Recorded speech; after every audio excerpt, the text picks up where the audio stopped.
I'm here at SlatorCon San Francisco with Meredith Stegall, Director of Language Services at Parkland Hospital. So Parkland is a hospital system located in North Texas. Yeah, we're in Dallas, Texas. And a lot of the patient population that Parkland services is Spanish speaking. That's right. So I know that you went from a very high outsourcing model of video and phone interpreting services in around 2017 to a very high insourcing model in 2019. So can you tell us a bit about the factors that influenced this shifting model?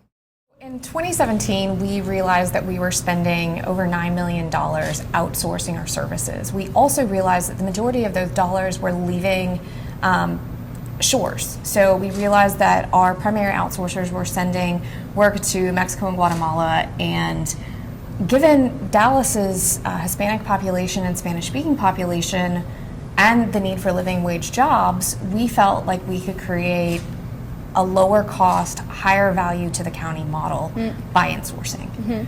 And so we set on the path to insource 80 people's worth of work by creating our own video call center and going through the training and hiring process for that.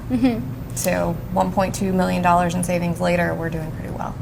Okay, brilliant. So cost saving obviously achieved. 80 living wage jobs created for Dallas. Yeah. Any other sort of impact as well from the insourcing? So our quality has dramatically improved. So before our interpreters are allowed to hit the floor, they're only allowed 2 minor interpretation defects per each one. And so our physicians are more driven to use the video service than they had been before. Before they would have waited for an in-person interpreter rather than have used remote interpretation. Okay. And in terms of the amount of in-person video and phone interpreting that you're doing at the moment, what proportion of each are you doing, and do you foresee any kind of shift towards video at all? So right now we are probably 30% in person, 40% video, and the remaining phone.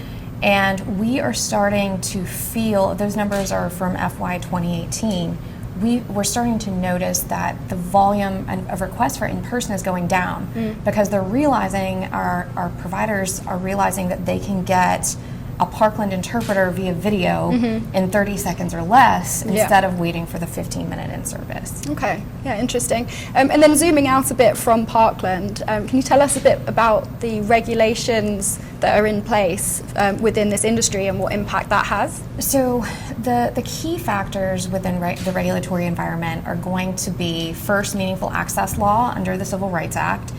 Underneath that, you've got ACA 1557, which people will affectionately refer to as one of the Obamacare acts.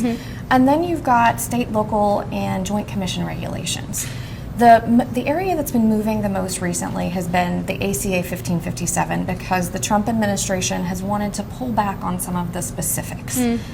When we look at its potential impact to the industry, we don't foresee a lot of change because I don't know if you all have ever tried to tell a doctor to stop doing something just because it's no longer a regulation.